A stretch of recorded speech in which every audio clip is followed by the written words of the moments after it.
welcome to Anyango Brandy Show. Today I have amazing soul over here, and of course, if you see me, an exclusive interview is just about to go down. How are you? Very fine. You look so happy in the morning. Yeah, you know, happiness is my daily bread nowadays. I see. Yeah. Tell us your secret. The secret? Having money, connections, loving God. Yeah, and all those things. So you have money, you're loving God. Yeah, I might be saying I have money, but you know, it depends which money. But severally, money is money. Money is money, I understand, but severally, money can be of different aspects and different types. Okay. Yeah. Welcome to this show. Thank you. We actually appreciate for you accepting to be our guest today. So maybe do brief introduction about yourself. Introduction, anyway. Yeah. Viewers, my name is Maina.Kelvin. As you can see, I'm one of the best snacks for you ladies and for everyone, but I'm taken, unfortunately. And I'm happy at least I've been featured in this show. I hope you will enjoy whatever we talk about, diversified things. Yeah, my introduction is as brief as that.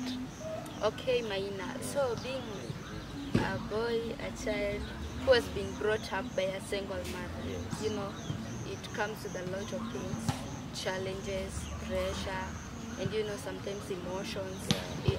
Sure. So you, maybe if you can tell us your story from the onset, like how has it been to you mpaka kwenye umefika right now? See, when you go back to that story, I sometimes become emotional. But anyway, yeah, I was born, that is 24 years ago. The only man born on Valentine's. And I'm proud to say that. Are you sure? Yes. The only man. Are you sure? Yeah, the only one. The rest who are on a 4 years of user stuff, but I'm the only one. I was born around Kitale. Kitale, that's where I come from, in Trans County. To a very beautiful soul, a mom and a dad too. That is my mom, that is Tabitha. Yes, it has been a journey, by the way. I was born when she was still in campus. Yeah, that's the story I normally hear, but it is true. Yeah, she was still a student at Mo University, and a second year for that matter. So your father was also a comedian? I don't know. I don't know. I've never asked the Lord, but yeah, maybe. I don't know. But one day, I'll come and dissect that story very well. Yeah, after being born, she was forced to move out the campus and go back home to take care of the young. And you know that period, the education system, especially for the comrade, it was so stiff. Once you just mess, it's not like nowadays. Once you just mess, you're sent back home until you now become reprimanded by yourself, and then now you are allowed back. Yeah, so after 2 years, that was in 2000, she went back. It was a lot of pressure, by the way. She went back to school? Yeah, she went back to school after 2 years now. 2000, she went back to school. It wasn't a good feeling, it wasn't a good thing, but now she had just to. So you remained with your grandmother? Yeah, I remained with my grandmom. So she had to go, to at least go and fulfill the dreams and everything. So personally, I can say, apart from being raised by a single mom, I was raised by a grandmom. All my whole period, before my mom became stable, from kindergarten all the way to class 8, I was raised by my grandmom all that period. Yeah, and it was not a good thing, you know, sometimes. Okay, my mom finished school around 2004. She was not posted at that time, you know, at that period. Things were there. She was a teacher? A nurse, she was a nurse. Yeah, so she was not posted immediately. A lot of things happened. It was now a period of transformation from Moi government to Kibaki's government, introduction to free primary learning and everything. So I tend to think at that period, and also tribalism. You see, Trans is a cosmopolitan county, whereby, yeah, at that time it was a district, but currently it's a county, whereby we have a lot of people there, but majority, they are Kalenjins that are present at this moment. Even the current Trans Nzoia County Referral Hospital is managed by the Kalenjin. So it was so difficult. So after finishing school, after being posted an internship, she had now to come back. So we were now with her at my grandmom's place.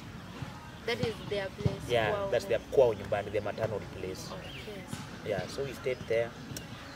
And by the grace of God, that was around 2009. I was in class 5 at that moment. Yes. And she was posted. You see, now being a single lady and all that pressure. Okay, you know the reason why I want you to tell us this into depth Yes. is because there's that person who's being raised by a single Yeah, mother outside there. Yes. And maybe they feel like it's not working out for them.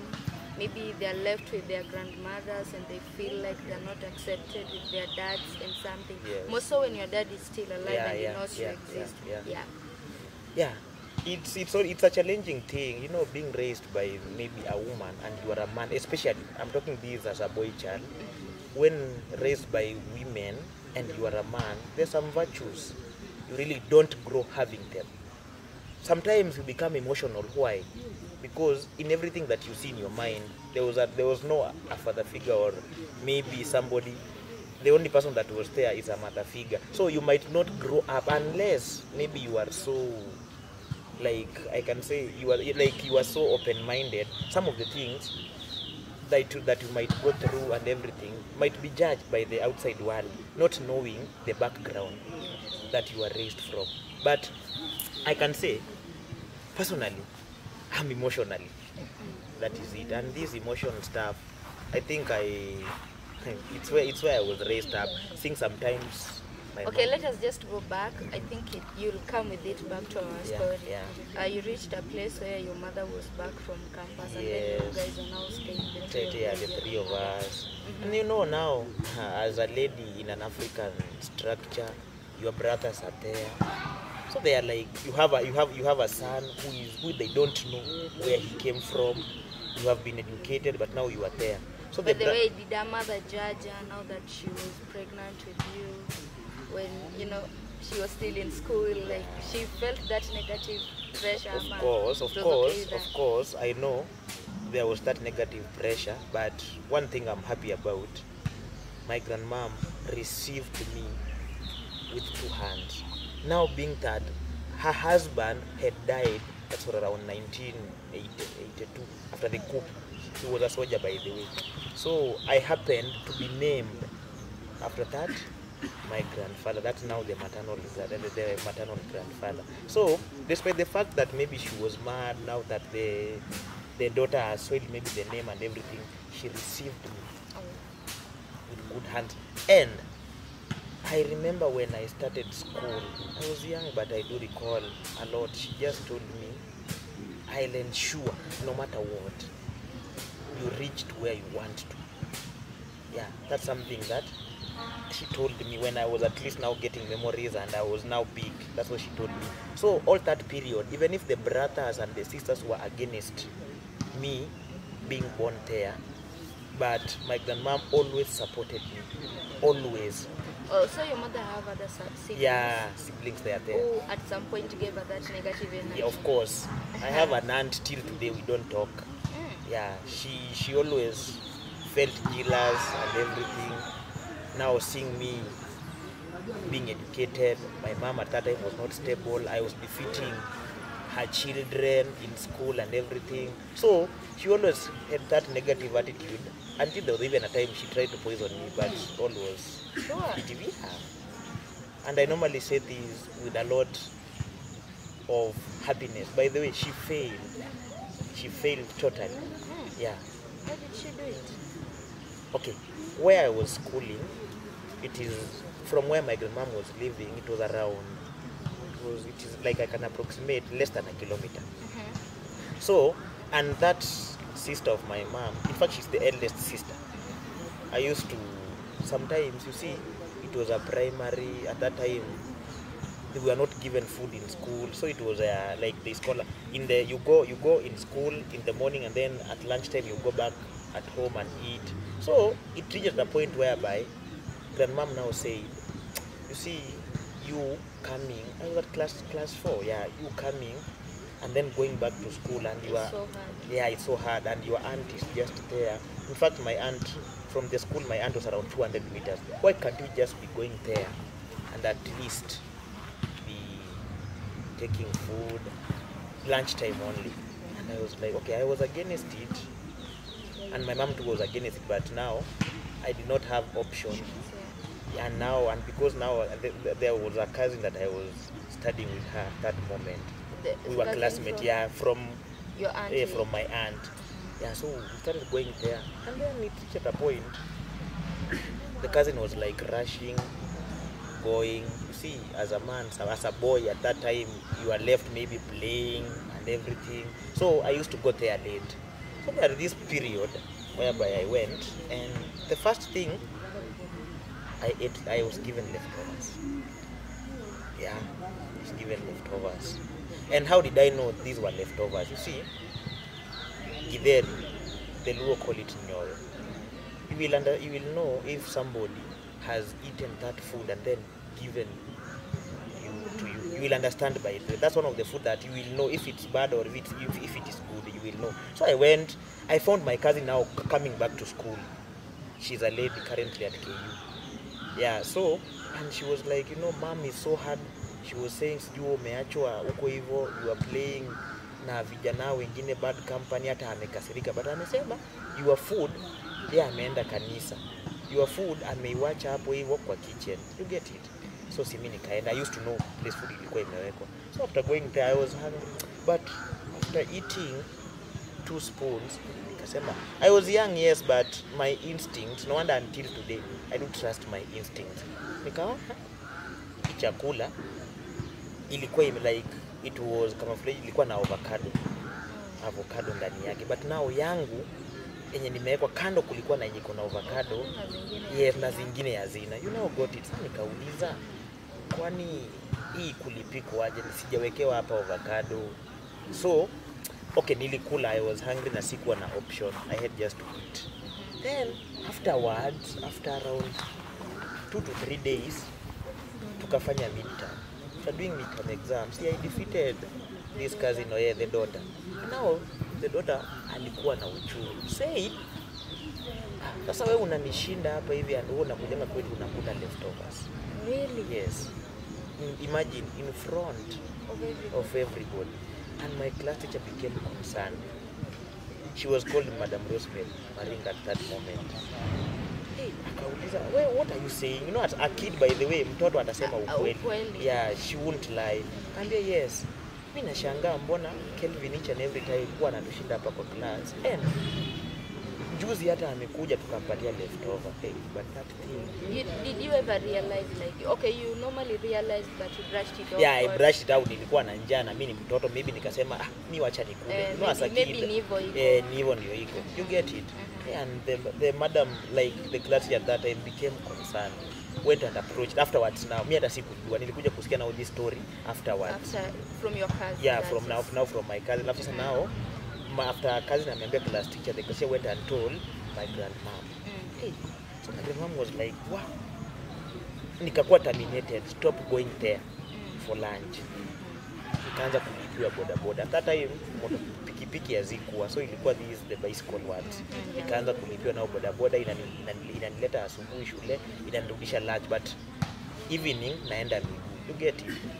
So nikafika, okay, hiyo story ikakuwa brushed off. Nikaenda hadi tukamaliza class 4, class 5. At least now the mind inaanza kupanuka. So these people, the kids, wakatolewa, like now that public, it was a public primary school, wakatolewa, wakapelekwa private. Me, I never had that. Sikuwa na option, unacheki. Because me at that moment I knew a school is a school. So after wameenda, they were now laughing. Hawe tumekuacha hapo, you now be carrying water, sijui nini. Nikasema ni sawa tu. So after going to that school that they went, class 5. So my mom was posted at 2008. I was in class 4 at that time, now like a permanent job, like haiko permanent sana. So 2009 class 5, 2010 class 6, she now became stable by the way. Na akasema wewe hii tabia ya ku like not going kwenda ile school, I'm not happy about you, now becoming a grown up, nataka uende boarding, at least you become responsible. But now it happened nikapelekwa boarding, the private school yenye cousins wangu walikuwa. Became the mother was now like, ametoa wapi pesa kumpeleka, amepostiwa tu juzi hapa, hiyo pesa imetoka wapi? So they are now taking our dad's inheritance, sasa baba yao like now my grandmother, their dad inheritance wanatumia kusomesha mtoto mwenye hata tujui pale penye alitoka. But I never used to fight back and everything. I used to be calm. And until tukafanya KCP and I topped that school. The cousin mwenye tulikuwa tunasoma naye the same. In fact alikuwa sijui namba ngapi, I can't recall, but she scored around 330. Yeah, 330, that was in 2012. 330. So simi nikaitwa national school, nikaenda. So you scored how many? I scored 380 marks. Yes. So simi nikaenda nao nikaitwa at that period St. Joseph ndio sasa ilikuwa inafanywa a national school. After now the county things, after now the promulgation of the new constitution and everything now came as a norm whereby each and every county should be having at least a lady national school and a boy national school. So nikaitwa pale, but my dream school was to join Starehe. And until today mimi wanasema nikipata mtoto lazima tu atenda, hata kama itakuwa ni one term, atenda Starehe at least to fulfill that dream yenye mimi siku manage kuenda pale. So you did not tell us when your aunt tried to poison you? Now I'm coming there. Okay. It is in secondary school level, not in primary school. So see, now we became stable. We had now to move from my grandmom's place. My mom got a land at Milimani Kitale. Sasa tuka move on, now we became independent. Kamaliza kasoma for all that period. Issues zilikuwa tu zina arise, wanasema oh my mom is doing prostitution. Yeah, and by the way, one thing no wonder I normally say that lady, I'll forever live to cherish her. Yeah, alikuwa ananiambianga don't listen. As long as God knows what I'm doing, don't listen. So I finished high school. So after finishing high school, we normally have annual family gathering to my grandmom's place by the way. Situkaenda. After now Form 4, that was in 2016 December, because I remember I did my last paper on 1st December 2016, physics paper 3. So sinajua hiyo ni hiyo period ya Christmas and everything as we wait for results na kila kitu.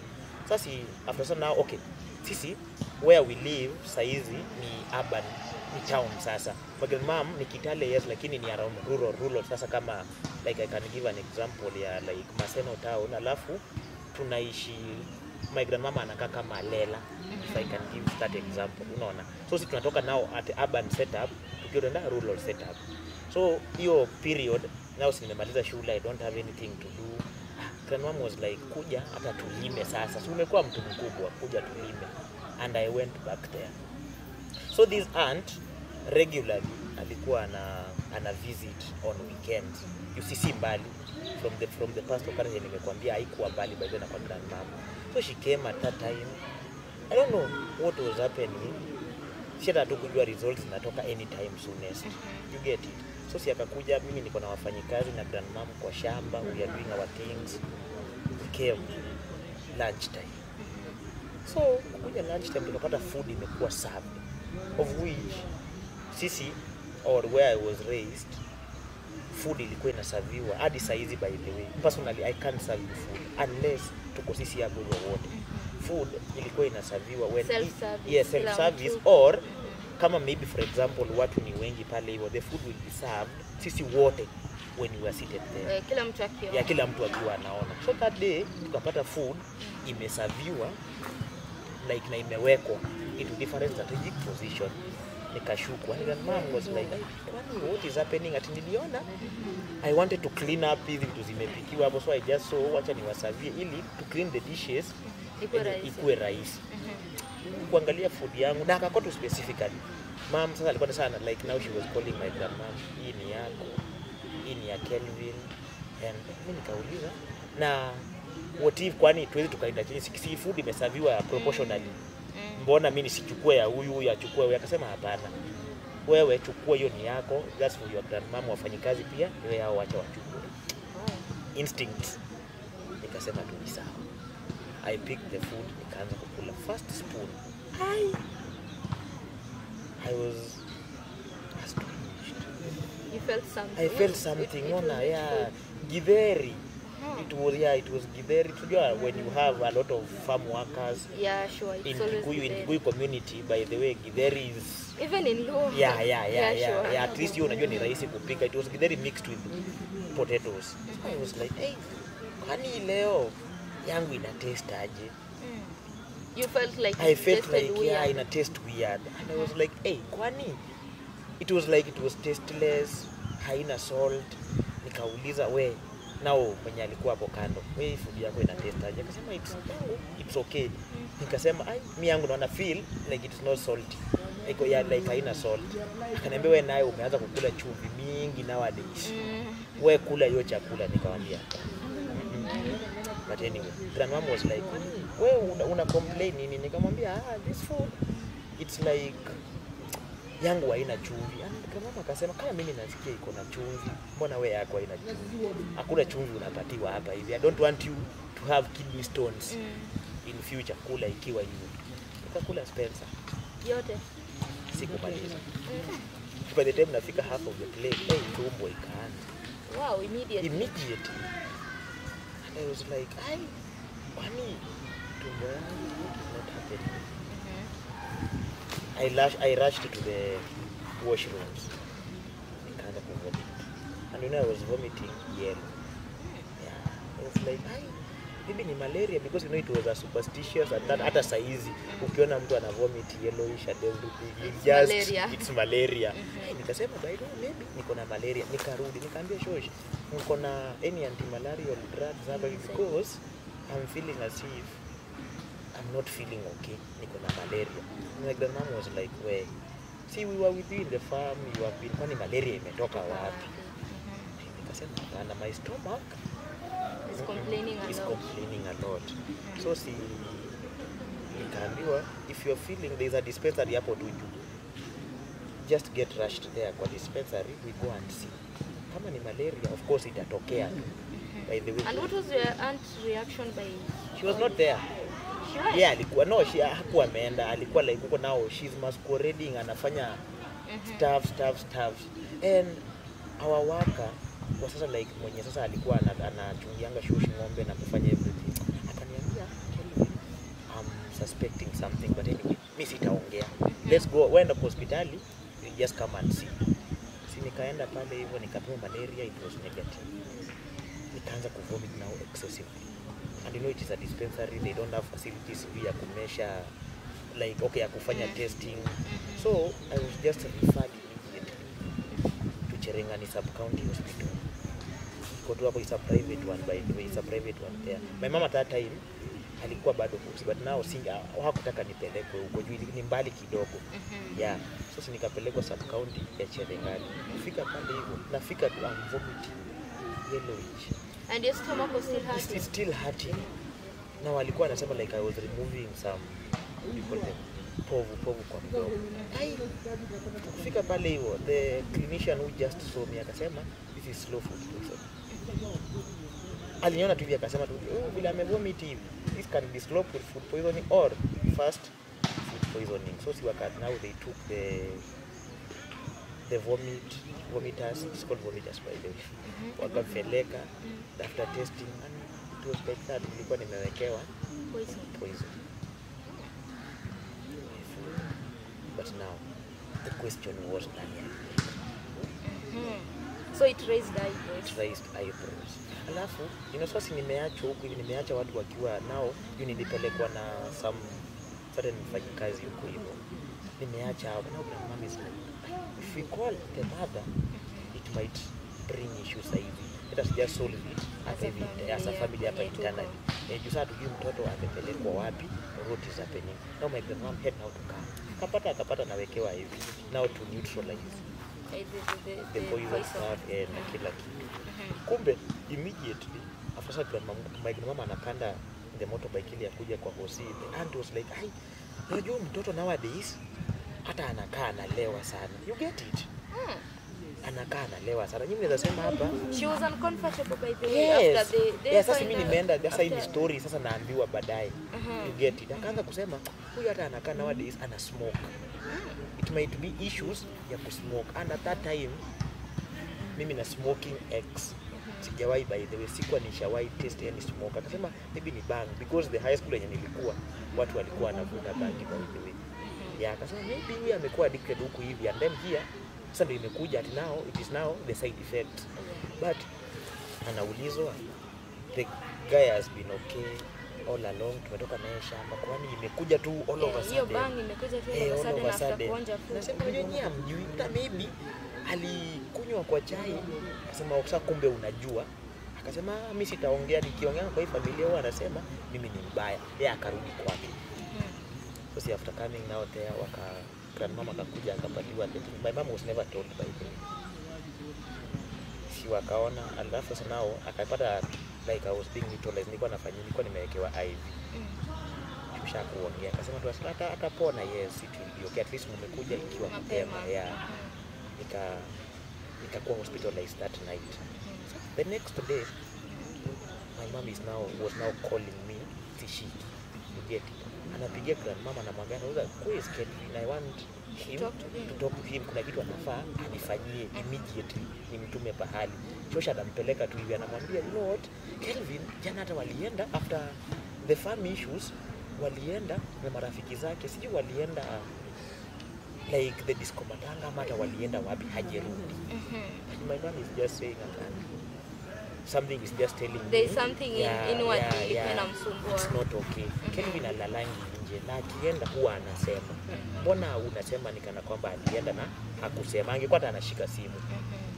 Mama akamwambia he's a grown up, sorry, he will come back. Wewe wacha tu. Sasa hizo niko hosi. Nikakuwa discharged. Grandmom paid the bills. Kurudi now to the grandmom's place after 2 days nikakuwa vizuri. Now started following up what happened. So huyu the aunt kumbe alikuwa whisper to someone, akamwambia you know this kid might perform vehemently in this exam that is coming, and I've never liked him. Each and every time he outshines my daughter and my children. So I just know what I do. She went and took the skettle akaniwekea. But anyway, yeah. So after that, so your mother came to know. Yeah, she came to know it a month later. Tulificha your secret kabisa a month later. After now the results zikatoka, people were celebrating. Yeah, ako tu dormancy. So akaita mom, kabisa kusikia kitu. Mbona you aren't afraid each and every time? So akakuja akaambiwa what even transpired. And until today, they are not talking. They don't talk. I don't talk to her too. But your cousins? Today. Yeah, my cousins, when they have issues, they come wananiambia tuko na hii. But it's a call talk. You hata your family WhatsApp group hadi saa hizi. I'm the admin there, lakini they don't talk unless maybe it's something suppressive and everything. Yeah, they don't talk. Wow, so ukibringiwa up and your mom after kukua stable, like so ni yeye ndo alikulipia fee high school. Yeah, hadi campus ni yeye by. So personally kama mlikuwa you have other siblings? Yeah, I have afterwards. So you got another dad or? No, the same one. No, when they say love. So the same father. The same. So walikuja wakamit. Yeah, I don't know, walikuja wakamit when I was around class 7, that is in 2011. So after meeting up, I was just called nikiwa shule nikaambiwa, hey, do you know what? I'm expecting. Nilipigiwa simu nikaambiwa you have a baby sister. You're not staying. Sasa hiyo period bado nilikuwa kwa grandmama, yani nilikuwa sasa kufunga shule, nilikuwa nakuja kwa grandmama. Nilikuwa midterm, si kama saizi the kids are given 1 week, 3 days. You get it. Sometimes mom is busy. So mimi high school, like I can say primary school life yangu yote, it was measured at my grandmom's place. So nikafika you have a baby sister, but now it happened. It was around 22nd June, yeah, I remember, 22nd June. And that's So naambiwa, you know, you have a baby sister. Sasa sikuwa na otherwise. I had just to go back to school until ningoje tufunge. It was second term. Ningoje tufunge, then August holiday. Ukarudi. But sijawahi question, you know. Okay. I've never asked your mother with the father. Kulienda aje, but yeah, nasemanga tu it's the same that. By the way, if you look at my sister and me, macho tunafanana by the way kabisa. So you people are from the same, but have you ever met your father? Once. In your entire life? In my entire life. So your dad is still alive? Yeah, he's there. I'm sorry. But you guys doesn't have that rapport or after having... So you have been raised out of all these issues, and now you are being told stuff your deadbeat father. He's there. You know, when you grow up, unapata hiyo the brain. Your dad is Kiko still? No, he's a male. Oh. Yeah. It's okay. Yeah, a very prominent engineer somewhere. Oh. But then he knows where you are. Yeah, he knows. But you guys do not talk. We don't have that rapport. Spencer, there is nothing hard, or if there is anything that is hard in this life, is to raise a kid away from maybe you have a kid and then the kid doesn't know.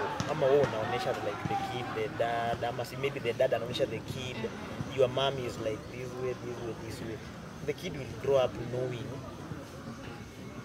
hata kama maybe you are doing something to assist, but the kid will grow up knowing who you is just a useless person, yeah, in this life. So let's say like your dad has been a deadbeat dad since you were a child up to now. If he's ready to apologize to you right now, can you accept him fully like your father? I'm a man and I've grown up with a lot of issues na kila kitu. By the way, I can.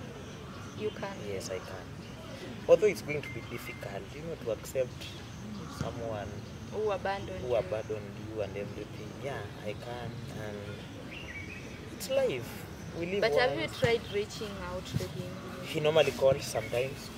I have the number, by the way. He normally calls, like my heart is always stagnated. So is there that scenario or occasion that you really felt bitter, being single parented, like you have a single mother? Yeah. So is that timing you may feel like you felt pain and stuff and felt like, I wish I had a father? Yeah, there is a period whereby maybe you are seated down there with your mom, maybe a younger sibling, maybe with your cousins, and then a scenario just pops in your head and you're like, I just wish having maybe a dad, in this, at least we watch news together, we do these things together, yeah, and you just become bitter now. Unasema tu, haidhuru, you just let it. So sometimes you miss the father. You miss. I miss it, by the way. So like your mother is still single Up to now. Wow. So it's okay anyway. So I hope you're working towards making your mother even more proud. Of course, each and every time, in everything that I do, even if I mess, but one thing I am happy with that woman is that even if I mess, even if I do maybe something that is contrary to her opinions, even if maybe I go even a month, if we have issues we don't talk, but at the end of it... You can go a month without talking to your mother? I can. Like what happened? She's stubborn the same way I'm stubborn. So when stubbornness meets together, everybody doesn't want to drop the ego. Let's now leave. Wow. Yeah, but at the end of it all, if she's the one who was wrong, by the way she comes and says, by the way I've seen, I even miss you. So she normally drops her ego in most occasions. Yeah, me too. Lakini ni ngumu mimi kwangu, yeye ndiye anakujanga. Now she's, there are some things she can't do alone. So she just come and, I know we don't talk, I know we don't do things, lakini kindly just go and do this for me. And as I'm a mass boy, as they call me. So you're just two? Yeah, we're just two. Oh, so your sister is in grade 6 currently. Oh, she's still young? Yeah, she's still young. Okay, that's cool, Maina. So there are those who are watching who are being raised by a single mother. Any encouragement that you can give them? Yeah, it is life, and sometimes you don't choose where you're born. Being born, I can say, even in poverty or in richness, all belongs to the our Creator. He knows our destiny. He knows why maybe you are there where you are. But one day in this life, if you get that maybe opportunity to access that dad, that mom who is adapted to you, yeah, you can meet, listen to maybe their views, listen to the part of the story, mbona walifanya hivyo. I know it's difficult, by the way, it's totally difficult, but when you listen to the story, you might even end up understanding why it had to happen. Ama mbona they choose to follow that path that they are currently choosing. But one thing I normally say, never lose hope. And if you are raised maybe from a single parent or some sort like that, or maybe your parents divorced when you are young or when you are old, you are not part of them. You are just a product of their love. You are not there when these people met and enticed each other, saying those sweet words. You just remain neutral. By the way, it's so difficult for you to remain neutral, but once you grow up and you keep on maybe your mind expanding, you realize the situations that some people have been, you will end up sometimes even saying liwalo na liwe. That's what the Kiswahili people say. Yeah, let it just be. But it's so sweet to be raised by a single mom, a single dad. I understand the sweetness, but it's always my prayer, even to this generation that we are currently in, don't ever wish to be a deadbeat mom or a deadbeat dad to your kid. The kid needs the love from all that point, the fatherly point and the motherly point. And even if maybe shit happens in between that period, never deny your kid the love. Let the kid associate with the dad, let the kid associate with the mom. They will end up growing up and at least knowing so many things, and they will be contented when they grow up, rather than maybe you reach your dad. The disagreement at some point, the parents, the kids end up maybe committing suicide. Suicide and everything. It happens, by the way, it happens. But you fellas there watching us, I just want to tell you, everything happens for a reason. You don't know, but just be strong, and one day things will just work out. Wow, thank you, Maina, for coming to this show. If we call you again, kindly just come back. You are always welcome. Thank you. Okay, thank you so much for coming. Thank you. Hello viewers, thank you for viewing and continue tuning in to Anyango Brandy Show. Always subscribe, comment and share. Thank you so much. And you can give us your views in the comment section below.